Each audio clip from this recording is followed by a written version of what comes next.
사람들의 가정 환경은 심히 기묘하게 다양합니다.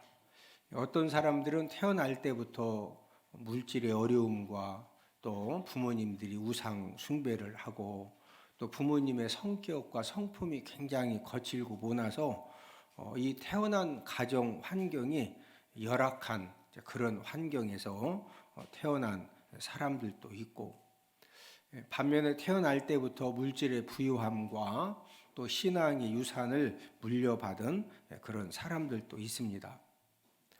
태어날 때부터 좋은 환경에서 이제 성장한 사람들은 이제 나쁜 환경, 가정 환경에서 태어난 사람들보다 성공할 확률, 행복할 확률이 평균적으로 높습니다.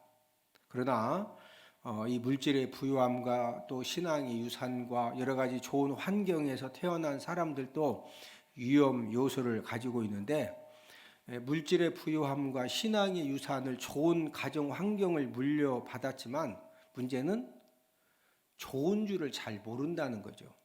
여러분, 객관적으로 여러분들 가정에 물질의 부유함이 있고 좋은 가정 환경인데 그것 때문에 자녀들이 학교 갔다 와가지고 우리 가정은요 너무 이렇게 살기가 좋고요, 이렇게 먹을 것도 많고, 엄마 아빠가 이렇게 성품도 좋고, 가끔 싸워서 그렇지만, 그 자녀들이 가정의 어떤 좋은 것들에 대해서 진짜 좋은 줄을 아는 그런 자녀들이 이제 별로 많지 않다는 거죠. 그래서 물질의 부유함, 신앙의 유산, 또 좋은 가정 환경을 물려받았지만 그것에 대한 중요함을 깨닫지 못해서 내 것으로 만들지 못하면요 어느 날 그 모든 것들을 전부 다 잃어버리게 됩니다. 자녀들이 잘 배워서 우리 가정에 하나님이 주신 그런 좋은 것들을 우리 자녀들이 잘 깨닫고 잘 배워서 한평생 그것을 잘 활용할 수 있도록 부모님들의 교육이 그래서 필요한 것입니다. 교육학자들이 한 사람의 인간성과 신앙 교육이 어떻게 이루어지는가를 연구해서 발표를 했는데, 학교 교육은 10%를 차지하고 그 다음에 사회 교육은 20%를 차지하고 가정 교육이 70%를 차지한다고 발표를 했습니다. 한 사람의 인격과 신앙은 어디에서 만들어지느냐? 가정에서 만들어집니다. 그렇기 때문에 부모님들의 가정 교육과 신앙 교육이 자녀들의 인생 삶을 좌우한다고 할 수가 있는 것입니다. 구세군의 창설자 윌리엄 부스가 이런 말을 했습니다. 손을 써야 합니다. 부모 여러분, 빨리 손을 써야 합니다. 마귀가 우리 자녀들에게 죄를 가르치기 전에 먼저 우리 자녀들에게 하나님의 의, 하나님의 말씀을 가르쳐야 합니다. 스마트폰 시대에 태어난 우리 자녀들에게 윌리엄 부스의 이런 이 권면의 말은 더욱더 필요한 그런 시대임을 우리가 너무나 잘 알고 있습니다. 우리 자녀들은 태어난 이 환경 자체가 인터넷 그 시대를 살고 있기 때문에, 또 부모님들이 다 스마트폰을 가지고 있기 때문에 이제 스마트폰을 통해서 재미난 게임, 재미난 애니메이션, 또 자극적인 내용, 뭐 틱톡인가요? 얼굴도 막 이렇게 했다가, 또 폭력물, 음란물 이런 것들을 우리 자녀들은 뭐 너무 쉽게 이렇게 자연스럽게 이제 배우면서 성장을 합니다.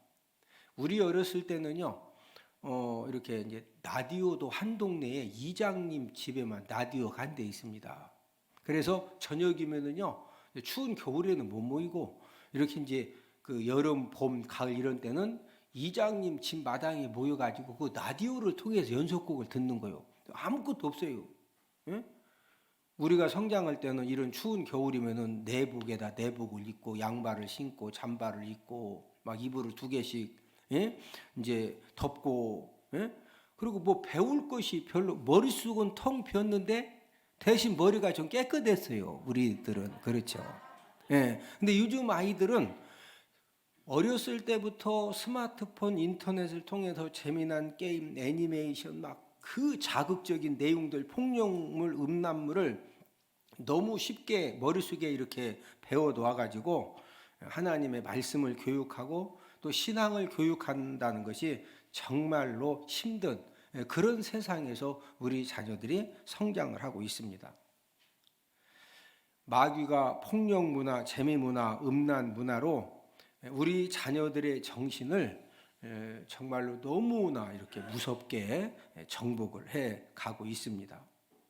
우리 자녀들, 손주들 보면은요, 요즘 자라나는 어린이들의 이 폭력성, 또 험한 말, 또 그다음에 이제 집중력 결핍, 또 정신 장애, 이런 것들이 굉장히 심해지고 있습니다. 우리 때는 한 동네에서 이게 막 정신이 이래서 하는 사람이 한 동네에 한두 명도 별로 없었어요.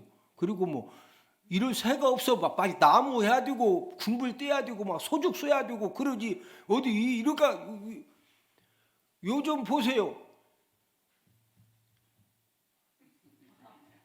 이상한 사람 많아요. 예? 여러분 이 청소년 이 정신과라든지 이런 요즘 초등학생 때부터 정신과 치료를 받는 아이들이 얼마나 많은지. 우리 때는요 그런 거 상상, 무슨 애들이 정신과 치료, 그런 게 그런 거 치료받을 아니 다 멀쩡했다니까. 우리 다 멀쩡했죠. 우리 때는 멀쩡했다니까. 못 먹어가지고 좀 이렇게 막 부항기 들어서 얼굴이 붓고 그런 거 있어서도 얼굴은 벗어도 정신은 멀쩡했어요. 우리 때는. 요즘 애들은 폭력성에, 언어 폭력에, 집중력 결핍. 왜 집중력 결핍이 되느냐? 어렸을 때부터 막 얼굴도 막 이랬다가 얼마나 내용이 자극적이냐고. 그런 애들 앉혀놓고 할아버지 할머니가 어른들 만나면은 인사를 잘해야 돼요. 이게 안 들려. 막 자극적인 거 이런 거 봤는데 이게 교회에서 다윗이 이게요 얼마나 힘든지 모릅니다. 어른들도 폭력문화, 재미문화, 음란문화로 마귀에게 정복당하면은 정상적인 사회생활, 가정생활이 무너집니다. 그런데 자녀들이 폭력문화, 재미문화, 음란문화로 마귀에게 정복당하면은 이 폭력성, 또 이 분노 조절 장애. 요즘 아이들의 문제점이 뭐예요? 이 분노, 이 조절이 안 되는 겁니다. 막 좀만 해도 막 펄펄 뛰어쌌고. 그러다 보니까 이 정신질병에 붙들려지는 그런 자녀들이 얼마나 많아지는지 몰라요. 오늘 본문의 엘리 가정은 좋은 유산을 물려받은 가정입니다. 엘리는 그 당시 대제사장이면서 사사는 왕의 역할을 했거든요. 그러다 보니까 종교적으로 또 이 군사적으로 40년 동안 최고의 통치력을 행사했던 사람이 바로 엘리입니다. 아버지 엘리가 그런 40년 동안 이 정치와 종교의 최고의 이런 권력을 가지고 있었기 때문에 엘리 자녀들은 태어나면서부터 정치, 종교의 최고의 권력과 또 좋은 환경을 물려받았습니다. 그런데 이 엘리의 아들들 때문에 가문이 멸망을 당하고 온 가족들이 전부 다 죽임을 당하고 아주 이 집안이 뿌리채다 뽑혀져도 멸망당합니다. 좋은 환경에서 태어난 엘리의 아들들이 멸망 통로가 되었는데, 그러면 왜 이 엘리의 아들들이 멸망 통로가 되었을까? 아버지 엘리가 잘못한 것이냐? 아니면 패역한 아들의 이 죄악들 때문에 그 집안이 다 멸망을 당한 것이냐? 하나님은 엘리 가문의 멸망 원인은 아버지 엘리 때문이라고 말씀을 하십니다. 오늘은 엘리의 자녀 교육 실패 이유라는 그런 제목으로 함께 은혜를 나누도록 하겠는데, 엘리의 자녀 교육 실패 이유 첫 번째는 자녀들을 하나님보다 더 중히 여겼기 때문입니다. 오늘 본문은 하나님의 사람을 보내서 엘리에게 전한 그런 말씀 내용인데, 본문 사무엘상 2장 27절을 함께 읽습니다. 하나님의 사람이 엘리에게 와서 그에게 이르되 여호와의 말씀에, 하나님의 사람을 엘리에게 보낸 다음에 오늘 본문의 말씀을 주셨거든요. 근데 그 본문의 핵심 내용이 무엇입니까? 하나님께서 엘리 이 집안을 노인이 한 명도 없이 다 멸하겠다. 자, 본문 31절을 함께 읽습니다. 보라, 내가 내 팔과 내 조상의 집 팔을 끊어 내 집에 노인이 하나도 없게 하는 날이 이를지라. 노인이 하나도 없다는 것은 젊어서 다 뭐한다? 전부 다 죽이신다는 거예요.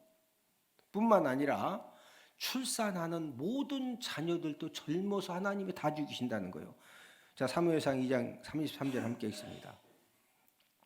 내 집에서 출산되는 모든 자가 젊어서 죽으리라. 애만 낳기만 하면은요, 언제 다 하나님이 죽이신다? 젊었을 때 다 죽이신다는 거예요. 뿐만 아니라 두 아들 홈리와 비느하스도 한날에 하나님이 죽이신다는 거예요. 사무엘상 2장 34절. 내 두 아들 홈리와 비느하스가 한날에 죽으리니 그 둘이 당한 그 일이 내게 표징이 되리라. 내가 엘리 네 집안 내가 다 뿌리채 싹 뽑아서 멸망시킨다고 그랬지. 예? 그 증표가 뭐냐? 네가 그렇게 사랑하는 홈리 비느하스 내가 한날에 다 죽인다. 예? 그 둘이 당할 그 일이 네게 표징이 될 것이다. 진짜 무서운 말씀이죠. 예? 사무엘상 4장에서 경고의 말씀이 다 이루어졌습니다. 이스라엘의 블레셋과 전쟁을 하면서 법궤를 빼앗겼고 두 아들 홈리와 비느하스가 그 전쟁에서 죽습니다. 비느하스의 아내가 임신 해산딸이었는데 집에서 법궤도 빼앗기고 남편 비느하스가 죽었다는 소식을 들으니까 갑자기 막 양수가 터지면서 애를 낳는데 애 낳고 난 다음에 비느하스의 아내가 죽습니다. 그러면은 비느하스 아내는 죽고 아들은 살았거든요. 그럼 그 아들은 어떻게 됐을 것 같아요?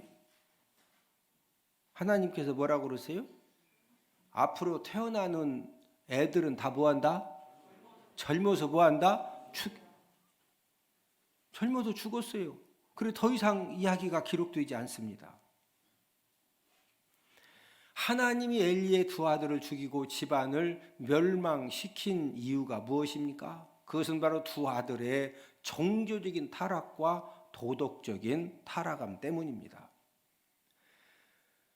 엘리의 아들들은 제사장의 아들로 태어나서 성장을 했지만 이제 어떤 결정적인 이 잘못을 했느냐면요, 제사를 우습게 알고 예배를 우습게 알았어요.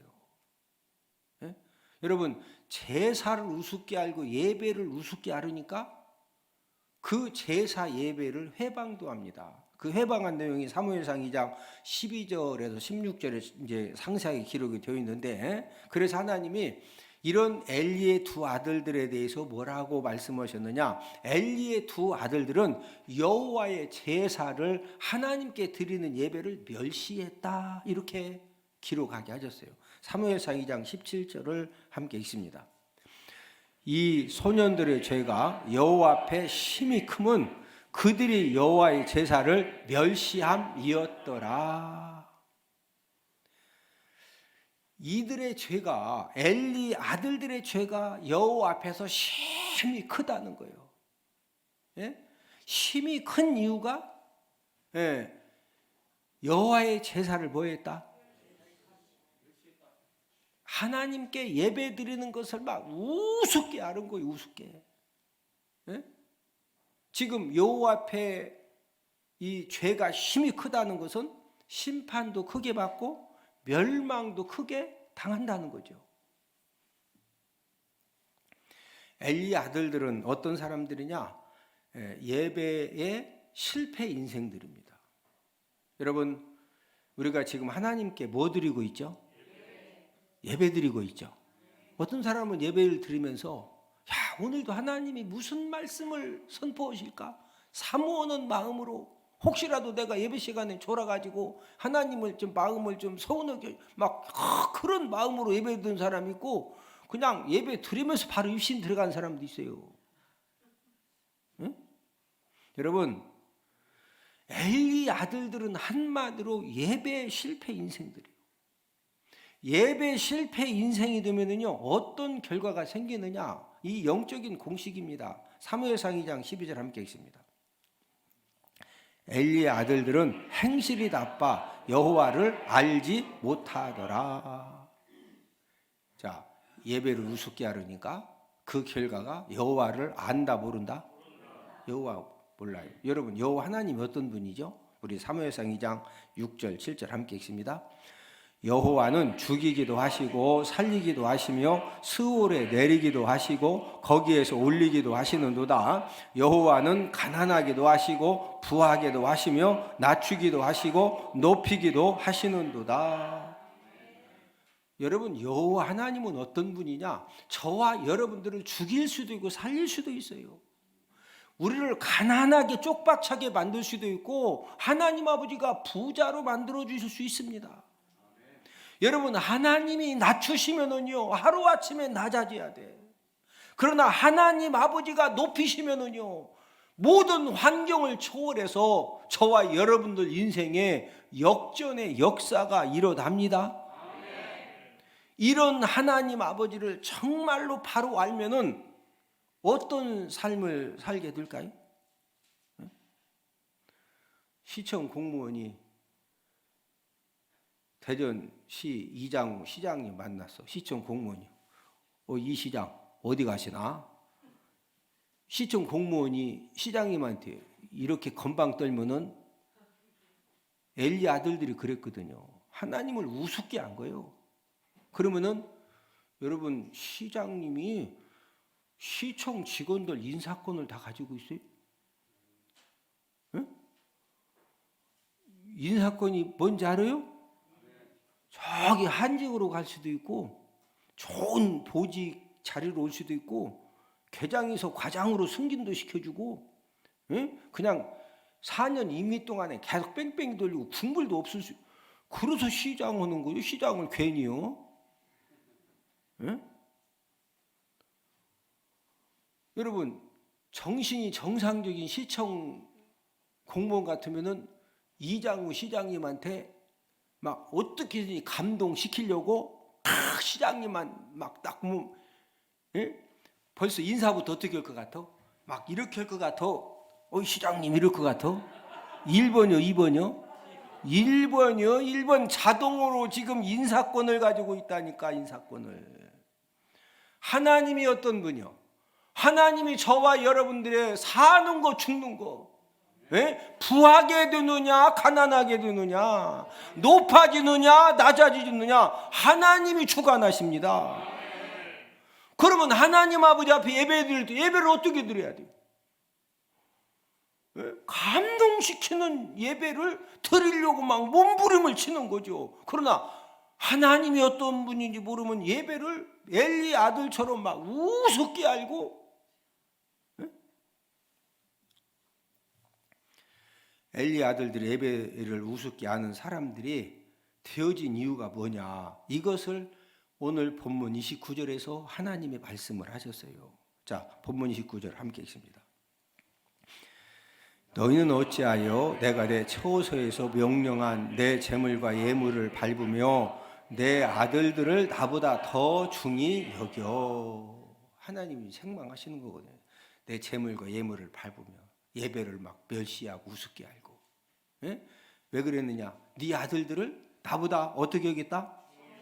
더 중히 여겨가지고 아들들이 재물과 예배를 막 우습게 하는 그런 이 아들들이 그런 행동을 할 때 이것을 안 막았다는 거예요.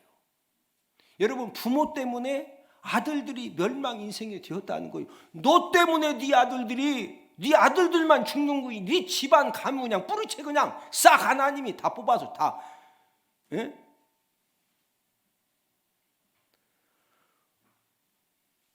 내 재물과 예물을 밟으며 아들들을 하나님보다 더 중히 여겼다는 이 말씀이 무슨 뜻이냐? 본문 29절을 한 번 더 읽습니다. 너희는 어찌하여 내가 내 처소에서 명령한 내 재물과 예물을 밟으며 내 아들들을 나보다 더 중히 여겨. 엘리의 아들들이 어렸을 때 제사 드리고 예배 드리는 일을 힘들어했습니다. 여러분, 대부분의 아이들은 오늘 주일날 이제 주일학교 예배 드리러 간다. 토요일날 학생부 예배 드리러 간다. 그럼 오늘 여러분 혹시 손주들이나 여러분 자녀들이 막 아침 7시부터 일어나가지고 아버지 오늘 교회 가는 날이다. 막, 할아버지 할머니 네. 교회 가는 날이라고 막 놀이동산 가는 것처럼 이렇게 기뻐하는 혹시 손주나 아들, 딸 있으면 손 한번 들어보시오. 빌리그레엄 목사님보다 큰 자녀 됩니다. 대개는요 그러지 않아요. 예? 우리 자녀들이 원래 인간의 죄성을 가지고 있기 때문에 막 어제까지도 펄펄 뛰어놀다 갑자기 오늘 아픔, 아침 되면 갑자기 배가 아파. 꾀병이요, 꾀병. 예배 드리는 것을 거부하고 막 반항을 하고, 예? 이런 상황이 되면 마귀도요 자녀들을 막 도와주고. 여러분, 꾀병이 얼마나 이게 엄청난 거냐면요, 안 아프던 배도 진짜 아파. 진짜 설사도 나와. 사람 몸이요. 어제까지 이빨이 먹었는데 어제까지는 막 잘 싸다가 꾀병 오면 진짜 설사 나와. 엘리 아들들도 제사 드리고 예배 드림을 거부하고, 예? 불순종하고 반항을 한 거예요. 자녀들을 키우는 부모님들은요 이런 상황을 누구나 다 만납니다. 이런 상황을 만났을 때 부모님의 신앙 능력이 자녀들의 생사화복을 결정을 해주는 겁니다. 여러분, 그런 상황에서 엘리가 생사화복을 주관하시는 그 하나님을 더 중하게 여겼으면요, 예? 아들들이 다 제사 예배 못 드리겠다고, 참석 못 하겠다고, 막 설사한다고, 머리가 아프다고, 예? 그렇게 할 때 진짜 아버지 엘리가 야, 너 배 아프고 설사해도 지저귀 차고 가야 된다 이놈아, 예? 막 또 지저귀를 가방으로 내가 두 가방 들고 갈 테니까 기저귀 차고 가야 돼. 너 말 안 들어 이놈아. 막 목숨 걸고라도 제사 예배 드리게 했죠. 진짜 엘리가 하나님 아버지를 더 중하게 여기으면 맞아요? 네? 하나님이 그거 지정하는 거. 너 왜 네 아들들이 죽고 네 가문이 망하는 줄 아냐? 또 네 아들도 나보다 더 중요하겠지. 예? 네 아들들이 싫다고 그러면 네 아들들 비유 맞추느라고 너 그냥, 예? 너 재물을 받고 예물을 밟아도 예배도 무시해도 놔뒀지. 예? 이 말씀이요. 예? 무슨 학원 한 번에서 망하는 게 아니요. 예? 여러분, 예배 실패자가 되면은요 영적인 공식입니다. 하나님을 알지 못하고 아무리 아버지가 장로님이고 권사님이고 목사님이고 뭐 아무 소용없어요. 응? 예배 실패자가 되면은 하나님을 알지 못하게 되고 행실도 다 빠집니다. 사무엘상 2장 12절 함께 읽습니다. 엘리의 아들들은 행실이 나빠 여호와를 알지 못하더라. 엘리의 잘못은 하나님보다 아들들을 더 중히 여겨서 아들들이 제사를 예배를 거부할 때 아들들의 뜻을 들어준 거예요. 네? 다 학원 가기 싫어요. 그런 애들은요 학원비 잘 저축했다가 나중에 직장 생활 아니면 뭐 사업원 나갈 때 좀 도와줘요. 보내지 마. 다 예배 드리러 안 간다고. 그런 때는 들어주라. 목숨 걸고 예배 성공시켜라.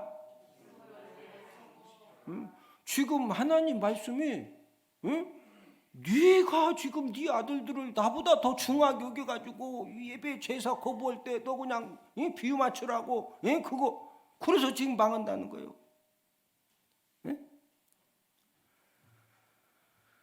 저와 여러분들이 우리 자녀들보다도 여러분 우리가 우리 자녀들을 정말로 성공 인생, 축복 인생 만드는 것은요. 우리 자녀들보다도 하나님 아버지를 더 중하게 여겨서 너 학원 안 가는 거 좋다. 가지 마. 내가 저축했다가 나중에 너 내가 좀 돈 줄게. 학원비 많이 들어가요. 그런 건 양보해 줘도 돼야. 원래 어머니 아버지가 그런 애들은요. 그 부모님도 학교 다닐 때 그래서 거의 확률이 거의 100%는 아니지만 80%, 90%는 맨날 학원 가도 땡땡이 치고 어머니 아버지가 땡땡이 친 사람은 애들도 땡땡이 쳐요. 너무 타들 필요도 없어. 근데 뭐로 보내요? 그런 건 양보해도 돼. 그러나 예배 드리러 안 간다고 하는 것은 그건 양보하면 된다 안 된다? 하나님 아버지가 정말로 살아계심을 믿으면은 그건 양보하면 안 된다 이거요. 엘리의 자녀 교육 실패 이후 두 번째는 자녀들을 징계하지 못했기 때문입니다. 이제 엘리 아들들이 어렸을 때 막 배 아파요, 머리 아파요, 하면서 이제 예배를 멸시하고 우습게 알고, 예배 실패자로 성장을 이제 해서 성인이 됐습니다. 청년이 되니까 어떤 문제가 생기느냐? 어렸을 때는요 예배만 못 드리겠다고 안 드리겠다고 안 가겠다고 그랬는데 이제 성인이 되니까 죄 짓는 것이 이제 막 행동으로 이제 옮기는 거예요. 그래서 이 엘리 아들들이 성인이 되었을 때 성적인 죄를 범합니다. 사무엘상 2장 22절을 함께 읽습니다. 엘리가 매우 늙었더니 그의 아들들이 온 이스라엘에게 행한 모든 일과 회막문에서 수종드는 여인들과 동침하였음을 듣고, 여러분 이 엘리 아들들이 이제 성인 되니까 뭐든지 힘쓸 수가 있잖아. 그 힘 가지고 회막은 성막이거든요. 오늘날 교회입니다. 이 회막 성막 교회에서 제사 드리고 예배 돕는 그 여인들을 꼬드기고 겁박을 해가지고 동침하는 그런 죄를 범한 겁니다. 창녀들하고 동침한 것이 아니라 하나님께 제사 드리고 예배 드리는 일을 돕는 그 여인들을 대상으로 이 성적인 죄를 범한 거예요. 여러분 하나님을 똥칠 막대기 취급하는 진짜 세상 이런 그 고약한 죄가 어디 있어요? 그러면은 엘리 아들들이 왜 이렇게 좋은 환경에서 성장을 했는데 이렇게 패역한 죄를 범하는 지경에 왜 이러느냐? 그 이유에 대해서 하나님이 또 정확하게 말씀하십니다. 사무엘상 3장 13절을 함께 읽습니다. 내가 그의 집을 영원토록 심판하겠다고 그에게 말한 것은 그가 아는 죄악 때문이니 이는 그가 자기의 아들들이 저주를 자청하되 금하지 아니하였음이니라. 내가 그의 집을 영원토록 아주 뿌리채 그냥 싹 뽑아서 전부 다 멸망시키겠다고 심판하겠다고 엘리에게 말한 것은 그가 하는 죄악 때문이다. 엘리도 알고 있다. 뭐 알고 있냐? 이는 엘리 그가 자기 아들들이 저주를 자청하되 금했다 금하지 아니했다. 신앙은 자유니까. 너 진짜 오늘은 내가 양보하지만 다음에는 너 예배 드리러 가야 된다. 여러분 우리 자녀들은요 저주를 자청하는 말과 행동을 하면서도 전혀 알지 못합니다. 그래서 부모님이 필요한 거예요. 여러분 내 자녀들이 저주를 자청하는, 지금 하나님이 말씀하셨잖아요. 야 엘리도 안다. 아들들이 저주를 자청할 때 그걸 막 목숨 걸고 생명을 금해줘야 되는데 안 금해서 지금 그냥 영원토록 그 집안 다 하나님이 멸망시키신다는 거예요. 우리 자녀들이 저주를 자청할 때 어떻게 해야 돼요? 사랑의 매를 통해서라도 저주를 금하게 해줘야 됩니다. 잠언 13장 24절. 매를 아끼는 자는 그의 자식을 미워함이라. 자식을 사랑하는 자는 근실이 징계하느니라. 안쓰럽다고, 예? 어머니 없이 혼자 내가 키운다고, 아버지 없이 혼자 키운다고, 이런 자식 어떻게 때리냐고. 매를 아끼는 자는 그 자식을 진짜 사랑하는 거다, 미워하는 거다? 자식을 진짜 사랑하면은 근실은 막 열심히 성실하게 뭐 한다? 잘못 온 건 목숨 걸고 혼내주고, 이건 아니다. 예? 엘리는 아들들이 저주를 자청할 때 금하지 아니해서 아들들 죽죠. 그 소식들은 며느리 죽죠. 손주들 다 죽죠. 젊은이들 다 죽고 가문이 멸망당했잖아요. 목사님 아들이 고등학생인데 토요일날 학생 예배를 드리는데 토요일날 학생 예배도 빠지고 친구들 집에 가서 짤짤이하고 오락실에 가고. 아버지가 목사님인데, 예? 근데 이제 빠진 이유를 짤짤이하고 오락실 가고 친구들하고 이제 불량 친구들하고 이제 그러느라고 이제 집에도 안 들어오고 토요일날 학생부 예배도 빠져. 이 사실을 아버지하고 형이 알았으면 어떻게 해야 돼요? 또 목사님 아들이 중학생인데 학교에서 막 친구들 좁혀가지고 돈 가져라고 안 가지고 좁혀고, 예? 주머니 갖다가 이제 쓰고, 예? 그리고 예배 드리는 것도, 예? 땡땡이 치고. 중학생이 이것을 아버지 목사님 아들인데 이걸 아버지 형이 알게 되었으면은 이런 중학생 아들을 어떻게 해야 돼? 밤새워 짤짤이 하기 위해서 예배도 빠지고 친구들 때리고 돈을 빼앗던 중학생, 고등학생 이 아들들이 어떻게 되었을까요? 제 친동생 다니엘 집사 의성 목사가 중학교, 고등학교 때 이랬습니다. 제가 지금 엄청 약하게 얘기한 거예요. 진짜 불량 학생이요.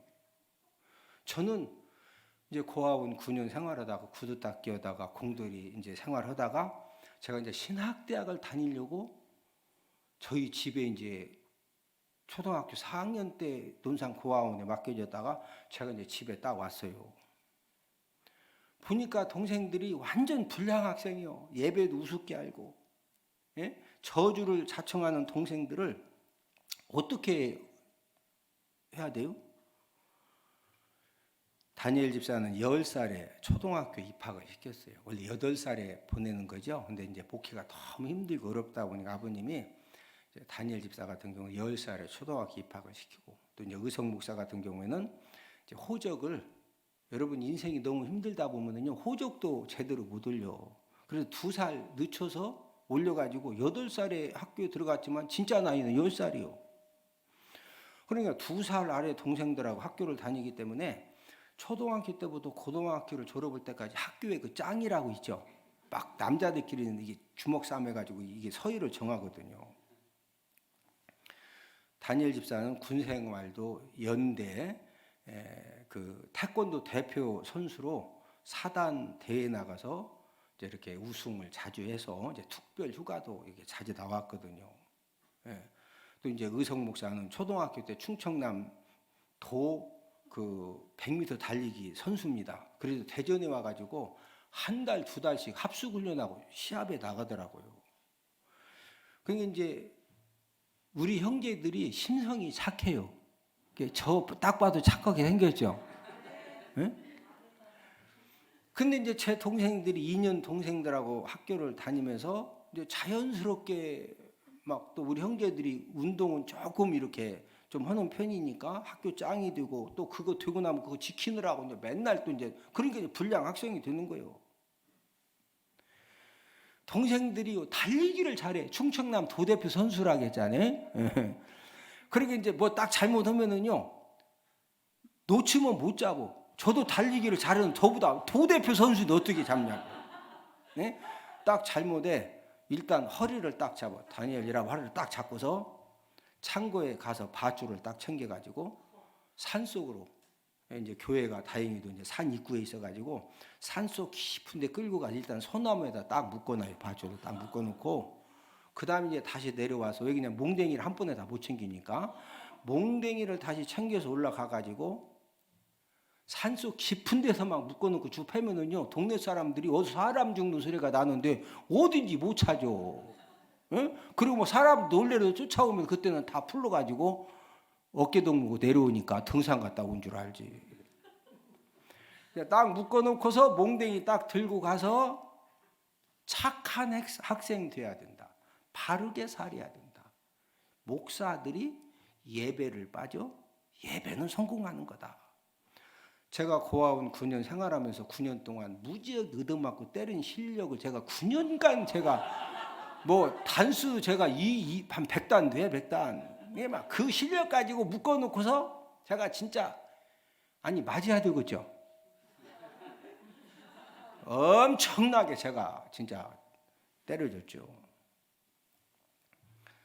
다니엘 집사 의성 목사는 많이 맞으면서 이렇게 중고등학교를 졸업을 했고 또 이제 의성 목사는 초등학교 때 저를 만나가지고 그때부터 이제 여기 대전에 와서 한 달 동안 두 달 동안 합숙 훈련 오고 오면은요 수업을 한 달 두 달을 빠진 거예요. 그럼 제가 붙들고서 밤새워서 그 놈을 다 쫓아가게 해. 그래서 중학교 고등학교 6년 졸업할 때까지 거의 전교 1등 했습니다. 침례신학대학 입학할 때 전체 수석으로 입학했어요. 동생들을 바른 삶을 살으라고 믿음 생활 잘하도록 제가 진짜 많이 이게요 동생들 막 주워 패면서 이거 공부시키고 바르게 살라고 똑바로 살라고 눈 똑바로 뜨라고 이게 가르치는 게 쉬운 게 아니오. 그래도 제가 진짜 막 목숨 걸고 했거든요. 목숨 걸고. 그래서 이제 한때는 동생들한테 제가 욕도 많이 먹었어요. 왜 그러냐면 막 이 형이 어디서 갑자기 와가지고 내가 형은 형인데 어디서 갑자기 와가지고 그냥 눈 똑바로 떠라고 잘 살아야 된다고 막 때려주니까. 그런데 사람이요 이 불량 학생이 한번 되어지면은 이 불량 끼를 쭉 빼는 게 이게 쉬운 게 아니요. 이게 오래 많이 걸렸어요 시간. 다니엘 집사는 서산시청 현재 서산시청 공무원으로 결혼해서 직장 생활을 잘하면서 잘 살고 있어요. 바른 삶을 살라고 또 믿음 생활 잘하라고 했을 때 만약에 불순종하고 곁길로 빠졌으면은요 공무원 못 됩니다. 의성 목사는 이제 고등학교 졸업할 때까지 수석으로 졸업하고 이제 형편이 어려우니까 뭐 직장 생활도 하고 결혼해가지고 운전학원 또 영어 뭐 사업도 하다가 쫄딱 망해가지고 이제 신용 불량자가 되어졌을 때 제가 이제 데려다가 신학대학 4년 제가 그냥 등록비도 다 대주고 또 이제 들어갈 때 전체 수석으로 들어갔기 때문에 그때부터 이제 장학금 받고 또 시험 볼 때마다 공부를 잘하니까 항상 수석 차석했거든요. 수석에서 등록금 받아도 제가 너는 네가 공부해서 받은 거니까 너 쓰고 제가 또 이렇게 등록금을 4년 다 대주고. 그래서 서산 은폭교회 아버님이 15대 목회자, 제가 16대 목회자, 제 의성 목사가 지금 17대 후임 목회자가 되어져서 11년째 담임 목회를 잘하고 있습니다. 의성 목사도 제가 바른 삶을 살아야 된다. 믿음 생활 잘해야 된다. 절대 예배는 성공해야 된다. 제가 막 목숨 걸고 생명 걸고 혼냈을 때 그래도 따라왔기 때문에 중학교 고등학교 전체 수석하고 입학할 때 수석하고 그래서 하나님이 담임 목회자로 서산 은폭교에 세워주신 거예요. 두 동생들이 저주를 자청하는 삶을 살 때 부족한 저는 하나님 말씀을 기준 삼고서 저주의 삶을 금하도록 제가 정말로 목숨 걸고서 이렇게 도왔기 때문에 동생들을 하나님께서 시청 공무원으로 또 이렇게 서산은복교회 담임 목회자로 이렇게 하나님이 세워 주신 겁니다. 네. 저와 여러분들이, 저도 이제 나이 60이 넘고 여러 가지, 저도 진짜 굴곡 많은, 저는 진짜 말도 안 되는 일들을 제가 경험하면서 제가 내린 결론이 뭐냐, 여러분, 우리 자녀들을요, 이거 한 가지, 어떤 경우에도 예배에 성공하는 자녀들, 하나님 아버지 말씀을 두려워할 줄 아는 그런 자녀들로 양육하면은요, 자녀들의 지적인 실력이 밖에, 이 말은 공부를 다 잘하라고 해서 잘하는 게 아니에요. 유전 공부는요, 머리를, 좋은 머리를 그래도 물려받아야 되는 거예요. 노력해서. 이건 공부 막 이 도라이바로 이게 나사 돌릴 때 알맞게 돌려야지, 막 세게 돌리면 빠가 나. 그래서 공부 너무 시켜도 미친 사람 자녀들이 얼마나 많은지 몰라, 우리 주변에. 응? 공부 능력 이거밖에 안 되는 이걸 막 돌려가지고 더 많아요, 우리 주변에. 예? 아니, 공부만 잘한다고 진짜 인생 성공해? 그럼 못 한다고 성공해? 아니요. 잘하건 못하건, 그건 이제 본인 환경에 따라 서는 거고, 중요한 것은 예배 성공자의 삶을 살고 하나님 아버지 말씀 두려울 줄 아는 그런 자녀들로 양육하면은요, 하나님 아버지가 우리 자녀들을 책임져 주십니다. 제가 우리 요한이 보배 이렇게 양육한 방법은, 이 서산 시골이기 때문에 학원도 없어요. 그리고 학원도 많이 안 보냈지만 어쨌든 이제 컴퓨터 학원이랑 다녔거든요. 근데 뭘 이렇게 하면은 꼭 시험을 일요일날 시험 보더라고. 열심히 학원 가요. 제가 고등학교 졸업할 때까지 절대 주일날 그 자격증 따러 가지 마라. 또 배웠으면 됐다. 예배 드려야지. 어디 자격증 고등학교 졸업할 때까지 하나도 못 땄어. 왜? 꼭 시험을 일요일날 봐. 그러면 제가 꼭 잘한 거냐? 제가 100% 잘했다고 하는 건 아니지만 그래도 저는 잘했다고 생각해. 아멘 아니요? 우리 아들, 딸 그래도 하나님 은혜 주셔서,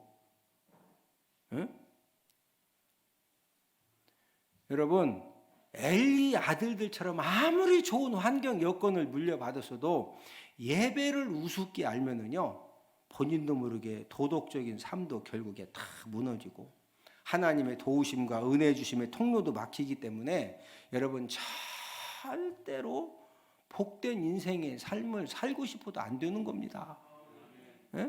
그러나 하나님 아버지가 내 자녀들이 지적으로 조금 부족하고 인격적으로 부족하고 환경이 열악하고, 그런데 하나님 아버지 앞에서 예배 성공자의 삶을 살고 하나님의 말씀이라면 막 진짜 두려울 줄 알고, 여러분, 그런 자녀들은 하나님이 100% 열어주시고 풀어주시고 하나님 아버지가 그 자녀들 능력과 성품의 하나님이 축복의 인생 만들어 주십니다. 우리 자녀들을 어떻게 양육하면 되느냐? 자, 본문 30절 함께 읽습니다. 나를 존중히 여기는 자를 내가 존중히 여기고 나를 멸시하는 자를 내가 경멸하리라. 네가 나를 존중히 여겨봐라. 나도 내가 너를 존중하게 여겨주마. 네가 나 멸시하냐? 나도 너 경멸하겠다. 그 말씀이잖아요. 우리가 우리 자녀들을 하나님 아버지를 존중히 여기는 그런 자녀들로 양육을 하면은요, 여러분, 하나님 아버지를 존중히 여기는 자녀가 어떤 자녀예요? 예배 성공을 가장 존중하게 여기는 것이 바로 하나님을 존중하게 여기는 거예요. 할렐루야. 그러면 하나님 아버지는 어떻게 여기신다? 존중하게 여겨주겠다는 거예요. 2월 1일은 2023년도 이제 첫 번째 우리가 이제 월삭 새벽 기도회 예배를 드립니다. 우리 이사야 63장 23절 함께 읽습니다. 여호와가 말하노라 매월 초하루와 매 안식일에 모든 혈육이 내 앞에 나와 예배하리라. 하나님께서 매월 초하루 이렇게 이제 이것을 이제 월삭이라고 그러죠. 매월 초하루, 매 안식일에는 모든 혈육 숨 쉬는 사람은 하나님 앞에 나와서 뭐 해라? 예배하라. 그래서 우리가 이제 월삭 새벽 기도회 예배를 드리면서 우리가 이제 매월 한 달을 시작을 합니다. 우리가 돌아오는 수요일 날 2월 1일 여러분 제가 이렇게 그 대전시 우리 기독교 연합회 모임이 있어가지고 새루남교회 그 앞에서 이제 새벽에 모임이 있어가지고 모임을 갖고 나오는데 새벽이 이제 그때가 이제 그 월삭 예배 드리는 날인데 부모님들이요 자녀들 초등학생들까지 전부 다 손잡고 예배 드리고 나오더라. 여러분 저를 따라서 하십니다. 왕대 밑에 왕대 나고 쫄대밭에 쫄대 난다. 여러분 왕대밭에도 왕대 나고요 쫄대밭에도 쫄대 납니다. 우리 왕대 됩시다. 왕대가 뭐요? 월삭 새벽 기도할 때 그냥 집에서 있자 예배드리러 나오자. 여러분 왕대가 무슨 막 뛰어가가지고 달에 가서 막 다들 반죽 때우고 그게 왕대가 아니오. 그냥 월삭 새벽 기도 드릴 때는 뭐 드리면 된다? 월삭 새벽 예배 기도에 드리면 할렐루야.